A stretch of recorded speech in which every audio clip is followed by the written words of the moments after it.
എല്ലാവർക്കും മനസ്സിലായല്ലോ, ഇവളെൻ്റെയാ. ഭഗവാനെ, ഇയാളിതെന്താ പറഞ്ഞത്? മോനെ സൂര്യ, മോനെ. ഏട്ടാ, നിനക്ക് എത്ര ധൈര്യമുണ്ടായി ഞങ്ങളുടെ ഒരാളെ തൊടാൻ നിനക്ക് തോന്നിയത്? നിന്നെ ഞാൻ ഇതിന് വെറുതെ വിടത്തില്ലടാ. അപ്പോൾ അവനെ വിട്, വേഗം സൂര്യനെ വീട്ടിലെത്തിക്കുക. ഞാൻ അവനെ ചെക്ക് ചെയ്യാം. അമ്മോ, അയാൾക്കിപ്പോൾ എങ്ങനെയുണ്ടമ്മോ? എന്തേലും അറിഞ്ഞോ? ഈശ്വര, എന്തൊക്കെയാണ് നീ നടന്നത്? എൻ്റെ പൊന്നു തനു, നീ ഇങ്ങനെ വിഷമിക്കാതെ. ഇന്ന് നടന്നത് നീ അങ്ങ് മറക്ക്. പിന്നെ അയാൾക്ക് കുഴപ്പമൊന്നും കാണില്ലല്ലോ. മണിവേട്ടനവിടെ നോക്കുമല്ലേ? തനു, നീ ഇവിടെ നിൽക്കുവാണ് എല്ലാം ഒപ്പിച്ച് വെച്ചിട്ട്. ഞാൻ നിന്നോട് എത്ര പ്രാവശ്യം പറഞ്ഞു നമുക്കെല്ലാവർക്കും ഒരുമിച്ച് കയറി തൊഴാന്ന്. അതിന് നിനക്കിവിടെ കുപ്പികളെ വാങ്ങിക്കണം. നിന്റെ നിർബന്ധം കാരണം ഇപ്പോൾ ഈ വിഷയമൊക്കെ ഉണ്ടായത്. ആ കുട്ടിയാണെങ്കിൽ ഇവിടുത്തെ ഉത്സവം കഴിഞ്ഞ് തിരിച്ച് അതിൻ്റെ വീട്ടിലേക്ക് പൊക്കോണ്ടാനെ. നീ കാരണം ഇപ്പോൾ എന്തൊക്കെയാണ് നടന്നതെന്ന് നിനക്ക് ഓർമ്മയുണ്ടോ? അമ്മേ, തന്നെ ഒന്നാതെ വിഷമിച്ചിരിക്കല്ലേ, ഇനി വഴക്ക് പറയണ്ട. പിന്നെ ആ ചേട്ടൻ എങ്ങനെയുണ്ട്? പേടിക്കാനൊന്നുമില്ല. ആ കുട്ടിയുടെ ഷോൾഡറിലാണെങ്കിൽ ചെറിയൊരു മുറിവ്. അതിപ്പോൾ മനു ആണെങ്കിൽ ഡ്രസ്സ് ചെയ്തിട്ടുണ്ട്. തനു, അമ്മയാണെങ്കിൽ അപ്പോഴത്തെ ദേഷ്യത്തിന് പറഞ്ഞതാ. മോൾ ഇനിയെങ്കിലും അമ്മ പറയുന്നത് കേൾക്കണം. ഈ കുട്ടിക്കളിയായിട്ട് ഇങ്ങനെ നടക്കണ്ട കേട്ടോ. ഈ ഉത്സവം കഴിയുന്നിടം വരെ വേറെ ഒരു പ്രശ്നം ഉണ്ടാക്കരുത്. പിന്നെ തനു, നീ ആ കുട്ടിയുടെ അടുത്തേക്ക് ചെല്ലുകയും വേണ്ട. കാരണം ആ കുട്ടിയൊക്കെ നല്ലൊരു ഭാവിയും പിന്നെ അതും പറഞ്ഞിട്ട് ദേവിയേട്ടത്തിയുടെ വീട്ടുകാരാണെങ്കിൽ നല്ലൊരു പെണ്ണിനെയും കണ്ടുവെച്ചോളൂ. അമ്മേ, ഇന്ന് സൂര്യൻ എന്താ അങ്ങനെ പറഞ്ഞെന്ന് എനിക്കറിയില്ല അമ്മേ. ഞാനൊരിക്കലും അങ്ങനെയൊന്നും കരുതിയിട്ട് പോലെയില്ല, ഒന്നും ചെയ്തുമില്ല. ഞാനും ഇനിയൊന്നും ചെയ്തില്ല അമ്മേ. ഇന്ന് അറിയേണ്ട പറ്റിയത്. അയ്യേ, അമ്മയുടെ തന്നെ എന്തിനെന്തിനും കരയുന്നത്? അത് പോട്ടെ, സാരമില്ല. ഇനി 25 ദിവസം കഴിയുമ്പോൾ ഈ ഉത്സവം തീരുമല്ലേ? ഒരു അവസാന ദിവസം നമുക്കിനി പോയാൽ മതി കേട്ടോ. ഇടയ്ക്കൊന്നും ഇറങ്ങണ്ട. ഇന്ന് നടന്ന പോലെ എന്തെങ്കിലും സംഭവിച്ചാൽ പിന്നെ ഉത്സവം മുടങ്ങും. പിന്നെ ഈ ദേശത്തിന് മൊത്തം എന്തെങ്കിലും പ്രശ്നമൊക്കെ ആയാലോ, അതുകൊണ്ടാണ്.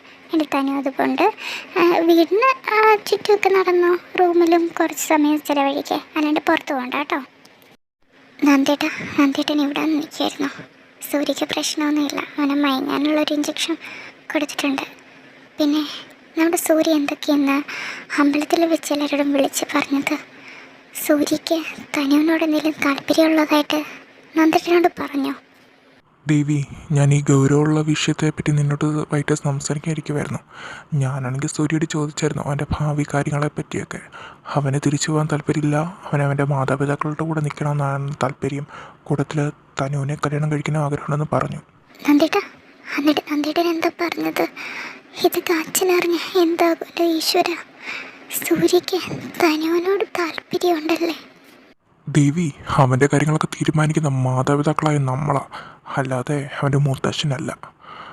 ഞാനാണെങ്കിൽ അവനോട് പറഞ്ഞു തനുവിൻ്റെ സമ്മതം വേണമെന്ന്. തനുവിന് ഈ കാര്യത്തിനെ പറ്റിയൊന്നും അറിയില്ല. പെട്ടെന്ന് ഇങ്ങനെയൊക്കെ ഉണ്ടാകുമെന്ന് ഓർത്തില്ല.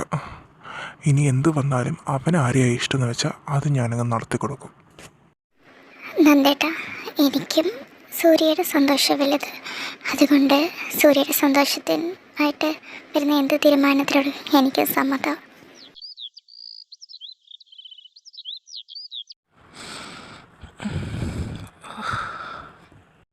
സൂര്യ, നീ എഴുന്നേറ്റോ? കൈ എഴുന്നേക്കണ്ടടാ, പയ്യെ. നിനക്ക് വേദന വരും. മെഡിസിൻ്റെ എഫക്റ്റ് ആയിട്ടാണ് നീ നന്നായിട്ട് ഉറങ്ങിയത്. അമ്മ ഇന്നലെ ഇവിടെയാണ് കിടന്നത്. എൻ്റെ മോനും വരാതിരിക്കുമ്പോൾ ഞാനെങ്ങനെയാണ് സമാധാനത്തോടെ അവിടെ കിടക്കുന്നത്. അതുകൊണ്ട് ഞാൻ ഇങ്ങോട്ട് പോന്നു. ദിവ്യാൻ്റി ഇന്ന് അമ്മയെ കഞ്ഞി തരാൻ പറഞ്ഞു. ഞാൻ പോവാണേ. ഇവളിതെന്ത് പൊക്ക പോയത്? ഇവിടെ ഞാനിരിക്കുന്ന ഇവള് കണ്ടില്ലേ? ഒന്ന് മൈൻഡ് പോലും ചെയ്തില്ലേ? എനിക്ക് എങ്ങനെയുണ്ടെന്ന് ചോദിച്ചു പോലും ഇല്ലല്ലോ. ആ, ഇവിടെ ഉണ്ടല്ലോ, ഞാനെടുത്തോളാം. ഡാ സൂര്യ, നീ എഴുന്നേറ്റെന്ന് തന്നെ പറഞ്ഞു. എങ്ങനെയുണ്ട് നിനക്കിപ്പം? കുഴപ്പമില്ല, ചെറിയൊരു പെയിനുണ്ട്, അത് മാറിക്കോളും. അങ്കി ദേവി ആൻറ്റി, ഞാനാണെങ്കിൽ ഇവനെ ഫ്രഷ് ആവാൻ ഹെൽപ്പ് ചെയ്യാം. ആൻറ്റി ചെല്ല്, കഴിച്ചില്ലല്ലോ ഒന്നും. അനന്ത, നിന്റെ ഈ വരവ് ഞാൻ ഒട്ടും പ്രതീക്ഷിച്ചതല്ലല്ലോടാ. എന്താണ് കാര്യം? ഞങ്ങളുടെ തറവാട്ടിൽ മക്കളെയും കൊച്ചുമക്കളെയും നന്നായിട്ട് വളർത്തിയില്ലെങ്കിൽ ഇങ്ങനെ വരവൊക്കെ പ്രതീക്ഷിച്ചോണം. സ്വന്തം മകനെ വളർത്താൻ ഭാഗ്യം കിട്ടാത്ത നീയാണോ വളർത്തുന്നതിനെ പറ്റി ഇവിടെ വന്ന് പാഠങ്ങളെടുക്കുന്നത്? നീ ഇറങ്ങുന്നോ അതോ നിന്നെ അടിച്ചിറക്കണോ ഇവിടുന്ന്? ശരിക്കും ഞാൻ നിന്നെ തേടി ഇവിടെ വന്നത്. ഇന്നോ ഈ ഒരെണ്ണം നീ അങ്ങ് പിടിച്ചോ. മകനെ നല്ല രീതിയിൽ നീ ആദ്യം വളർത്താൻ നോക്ക്. എൻ്റെ മകൻ്റെ കാര്യം എനിക്കറിയാം. അവൻ നല്ല തന്തയ്ക്ക് പറഞ്ഞത് കൊണ്ട് നല്ല രീതിയിൽ വളർന്നു വരത്തുള്ളൂ കേട്ടോ. പെങ്ങളെ ക്ഷമിക്കണം ഇവിടെ കയറി വന്ന് ഇങ്ങനെയൊരു ബഹളം ഉണ്ടാക്കിയതിന്. തനുവും അമ്മുവും എന്തി അമ്മേ? അവരെ കഴിക്കാൻ വിളിക്കുന്നില്ലേ? അതിലെ മോനെ അവർ പിന്നെ കഴിച്ചോളും. മക്കൾ കഴിച്ചിരിക്കുന്നിട്ടോ. ഞാൻ ഒരാഴ്ചയായി ശ്രദ്ധിക്കുന്നു. അവർ ഞങ്ങളുടെ കൂടെ അല്ലല്ലോ. നേരത്തെ ഈ കുഴപ്പങ്ങളൊന്നും ഇല്ലായിരുന്നല്ലോ. എല്ലാവരും ഒരുമിച്ചില്ലായിരുന്നോ ഭക്ഷണം കഴിക്കുന്നത്? പിന്നെ ഇപ്പം എന്താ ഒരു വ്യത്യാസം? എടാ മോനെ, അത് പിന്നെ എടാ സൂര്യ, നീ എന്താ കഴിക്കാതെ എണ്ണിക്കോണോ? എനിക്ക് ഫുഡ് വേണ്ട. രാത്രി കഴിക്കാൻ വരുമ്പം എല്ലാവരും ഒരുമിച്ച് ഡൈനിങ് ടേബിളിൽ കാണണം. എൻ്റെ അമ്മോ, പുറത്തു പോലും ഇറങ്ങാതെ ഇങ്ങനെ കൂട്ടി അടച്ച പോലെ ഈ ഇരിപ്പ് എനിക്ക് ഭയങ്കര കഷ്ടമാണ്. അടിപൊളി. ഈ ഇരിപ്പ് ആരടി വരുത്തി വെച്ച്? നീ തന്നെയല്ലേ ഇടി തനു? പിന്നെ പറഞ്ഞിട്ട് വല്ല കാര്യമുണ്ടോ? നീ പുറത്തു പോയെന്നെങ്ങാനും വെളിയിൽ അറിഞ്ഞാലുണ്ടല്ലോ. ഓ, തമ്പുരാട്ടി ഇവിടെ ഇരിപ്പുണ്ടായിരുന്നു. എന്താ ഇവർ രണ്ട് കാര്യമായിട്ട് സംസാരിക്കുന്നു? ഓ, ബോറടിച്ച് ചത്ത്. എങ്കിൽ പിന്നെ അപ്പുറത്തെ കടയിൽ പോയി എന്തെങ്കിലും വാങ്ങിച്ചുകൊണ്ട് വരാം. 2 മിഠായി. ഞാൻ എൻ്റെ റൂമിൽ പോയി കുറച്ച് പൈസ എടുത്തുകൊണ്ട് വരാം. നീ ആരോടും പറയണ്ട കേട്ടോ. വേഗം വരാം. മഴ പെയ്യുമോ ദൈവമേ? എന്തായാലും ഇതെന്താ എൻ്റെ റൂമിൽ? പോയില്ലെങ്കിലോ? തനു ഞാൻ നിന്നോടാ ചോദിച്ചത്. വിട്ടെ, ആരെങ്കിലും കണ്ടോ? തനു, നീ എന്തിനാ എന്നെ അവോയ്ഡ് ചെയ്യുന്ന? അതിന് മറുപടി പറയാതെ നിന്നെ ഞാൻ വിടത്തില്ല. നീ എത്ര കരഞ്ഞെന്ന് പറഞ്ഞാലും വിടത്തില്ല. പറ, ഞാൻ അങ്ങനെ പറഞ്ഞോണ്ടാണോ? വിടടോ. തൻ്റെ ഇമ്മാതിരിയുള്ള ആഗ്രഹങ്ങൾക്ക് വേറെ പെണ്ണുങ്ങളെത്താൻ തപ്പിയാൽ മതി. തനുവിനെ ആ കൂട്ടത്തിൽ കൂട്ടണ്ട. നിന്നോട് ഞാൻ മയത്തി സംസാരിക്കാമെന്ന് വെച്ചപ്പോൾ നീ തന്നെ രംഗം വഷളാക്കിയല്ലോ. എൻ്റെ ഏത് രീതിയിലുള്ള ആഗ്രഹങ്ങളെ പറ്റിയാ നീ പറഞ്ഞത്? പറ തനു. താനിപ്പോൾ മുറിയിൽ നിന്ന് പോകുന്നോ? അത് ഞാനിപ്പോൾ ബഹളം വെച്ചെല്ലാവരും വരുത്തണോ? പോകാനല്ലേ പറഞ്ഞത്? ഒരു നടക്ക് പോകുന്നു തോന്നുന്നില്ല. എങ്കിൽ നീ ബഹളം വെക്കടി. ബഹളം വെക്ക്. ഇപ്പം ശരിയാക്കി തരാം. ദേവി ആൻറ്റി, അമ്മേ, ആ ഈയുടെ കൈ വിടടോ. ഇതെന്ത് കാണിക്കുന്നത്? മോളെ തനു, ഈ മാമ്പഴം ഞങ്ങൾ കടിച്ച് തിന്നട്ടെ. അത് സൂക്ഷിച്ച് മര്യാദയോടെ നീ പെരുമാറ് കേട്ടോ. ഇതെന്താ? അമ്മേ, ഓടി വരണേ. ഇവൾക്ക് എന്നെ ഭ്രാന്തായ? മോളെ അമ്മു, എന്നെ പറ്റി എന്താ നീ കരഞ്ഞത്? അത് പിന്നെ ആ ഭിത്തിയിൽ ഒരു 8 നിന്റെ ഒരു കൂട്ടുകാരി പേടിച്ചു പോയല്ലോടി. ഇങ്ങനെ കാറുന്ന എന്തിനാ? നീയും കാർച്ച കേട്ടിട്ട് വന്നതായിരിക്കും അല്ലേടാ.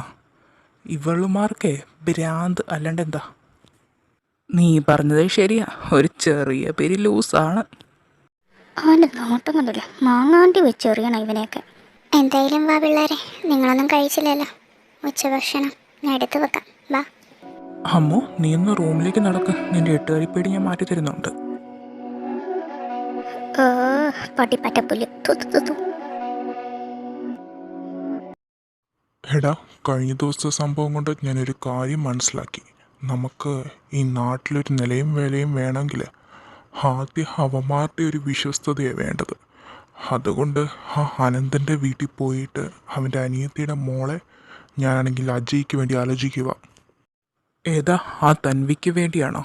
അതിന് അനന്തന കല്യാണത്തിന് സമ്മതിക്കുമെന്ന് തോന്നുന്നുണ്ടോ? അതവൻ വേഗം സമ്മതിക്കാൻ ചാൻസ് കുറവാണ്. അതുകൊണ്ട് തന്നെ നമ്മൾ കാരണമല്ലേ ആ തൻവിയുടെ അച്ഛൻ മരിച്ചത്. അതുകൊണ്ട് നമ്മളതിന് പ്രായശ്ചിത്തം ചെയ്യുക.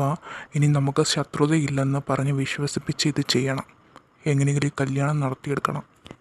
ആനന്ദൻ്റെ മോനാണെങ്കിൽ ആ പെൺകുട്ടീനെ കെട്ടാൻ ആഗ്രഹമുണ്ടെന്ന് അത്രയും പേരെ മുമ്പിൽ വെച്ച് പറഞ്ഞതല്ലേ. അന്നേരം ഇത് നടക്കുമോ? അതാണെങ്കിൽ ആ അവസരത്തിൽ ആ കുട്ടീനെ രക്ഷിക്കാൻ വേണ്ടി അവൻ പറഞ്ഞതായിരിക്കും. അല്ലാതെ നിനക്ക് തോന്നുന്നുണ്ടോ അത് നടക്കുമെന്ന്?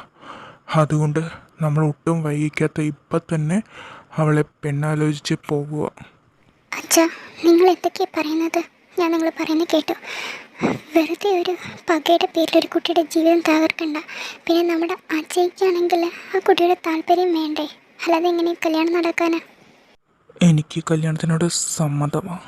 നമുക്ക് ജയിക്കാൻ വേണ്ടിയല്ലേ. പിന്നെ എൻ്റെ അച്ഛനെ തല്ലാനുള്ള കാരണവും ആ പെണ്ണല്ലേ. അവളെ ഞാൻ വെറുതെ വിടത്തില്ല.